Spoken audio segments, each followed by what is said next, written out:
ಮತ್ತು ಪ್ರದಕ್ಷಿಣಾಕಾರವನ್ನು ಹಾಕ್ತಾ ಮುಂದುಗಡೆಗೆ ನಾವು ಹೊರಡ್ತಾ ಹೋದ್ವಿ.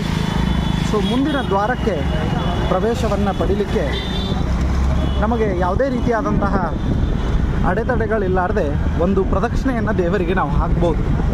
ಸೊ ಅಷ್ಟು ವಿಶೇಷವಾಗಿ ಇದನ್ನು ಸಂಸ್ಕೃತದಲ್ಲಿ ಹಾಗೂ ಹಿಂದಿಯಲ್ಲಿ ಇಲ್ಲಿಯ ಜನ ಪರಿಕ್ರಮ ಅಂಥೇಳಿ ಕರೀತಾರೆ.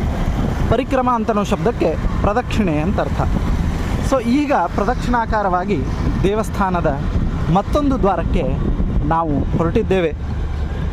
ಈ ವಿಶೇಷವಾಗಿರತಕ್ಕಂತಹ ಒಂದು ಪರಿಕ್ರಮಾ ಮಾರ್ಗವನ್ನು ನಾವು ಗಮನಿಸಿದಾಗ ನಮಗೆ ಕಣ್ಣು ಮುಂದೆ ಕಾಣುವಂತಹ ಎಲ್ಲ ವ್ಯವಸ್ಥೆಗಳು ಬಹಳ ಸುಸಜ್ಜಿತವಾಗಿದೆ.